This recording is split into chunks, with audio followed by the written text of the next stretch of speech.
Funny old summer, really, Martin. I mean, starting out, let's go to the really good bit first. You must have actually looked back at the Lions tour with a lot of satisfaction in the end. I see Geach's book that's coming out. It's called Pride Restored. And there's something in that, isn't there? Yeah, I think it was a great series. I think there's so much Test rugby played nowadays. You know, we play in what seems like every year, but those Lions tours are special. And I don't know if anyone went out there, but it was 12 years ago that we went out in '97, obviously. I thought that just the intensity of the games was just massive, and it's a pity that, you know, the Schultberger incident happened and it got a lot of attention, and then post that, you know, what's happened off the field has taken the shine away from what it's all about. You know, the guys lost, they could have won, but that's sport. But I thought it was what rugby was all about. Both teams went at it, and the intensity now. When you play, it doesn't feel like it, I know, but when you're watching those games now, the level that it's being played at, I thought it was breathtaking rugby, really. As I say, it's a bit of a pity that what happened post that has taken the shine off it. But it was a big one. That's why I raised it, because it was. I think, Jason, we did a thing just before they went off there, didn't we, for Sky Television, and we were sort of saying how much the Lions are still a part of it. A lot of people after the 2005 tour were perhaps questioning whether the Lions were still a viable sort of entity. This must have proved that it was. I think it always was. I think after 2005 and the disappointment of the players, especially the supporters, it's a big ask following the Lions around. It's a lot of money, every 4 years, a big commitment. And I think everyone thought that perhaps maybe after 2005, Clive Woodward's, it didn't particularly work for him. The players didn't gel, a little bit like what Clive said. There wasn't an intensity there. Is that right? Sorry, John said.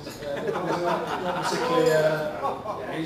He's a better manager there. But it's one of those ones that I don't know why, for a player to play for the British and Irish Lions, it should be one of the biggest things in their career. The sad thing, talking to some of those players on that 2005 trip, they actually said they'd rather play for their countries. And that was actually quite painful. I don't know if John actually spoke to anyone, but to me, you're trying to talk to players, say, no, it's got to be up there, it's got to be one of your big things. And no, it's not that great, didn't enjoy it, didn't enjoy the trip, there was no chance to bond. It was just really tough from start to finish. And it's reassuring to see that, and I'm sure this has got to do with McGeechan, that he's brought it back round again. And he actually went a little bit old school. He got the guys rooming together, they had nights out, DSAT had a couple of drinks, and he pulled it all together. And the players were fantastic. I thought the way they represented all the four nations was absolutely fantastic.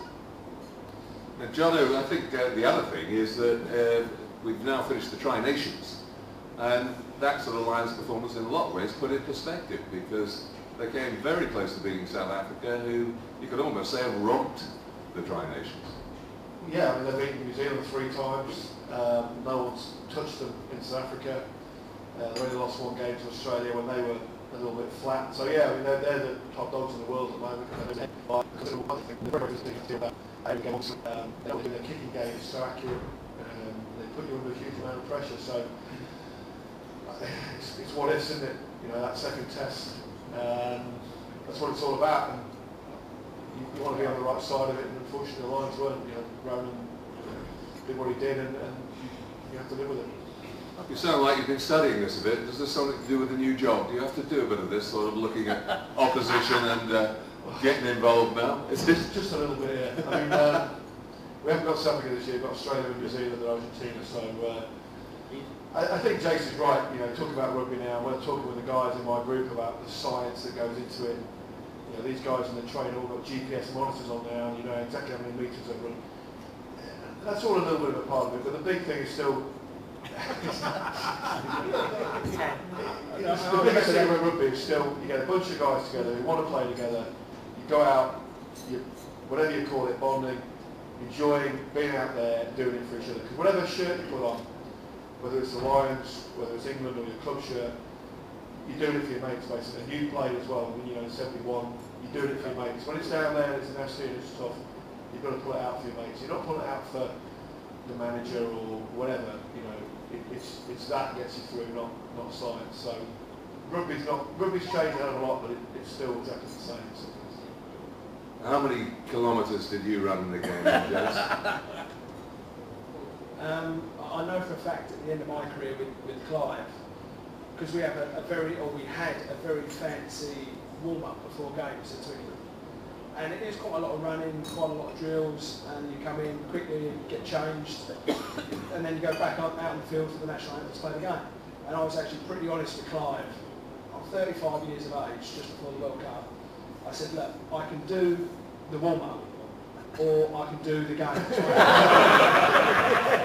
I can't do fucking both. And fair play, I think he obviously recognised that because I got given a lot of leeway. But it is, I mean, the technology now that's in the game is, but at the end of the day, the game has changed a bit, but in essence, a little bit like what John says, it still is what's in there. That's what matters most. Jay stood himself down with that, because that team we had, we hark back, but we were fit. And we knew when that Australia got to the World Cup final, it was into extra time. There's only one team that win that. We knew that, and they knew that. So it comes back to the simple things, and that's not science, that's just art and graft, I've got to say. I mean, in fairness, Jace, I've got to say that too. You actually, midway through your career, you changed shape. You've now changed back again. But it is. It's and everything goes full circle.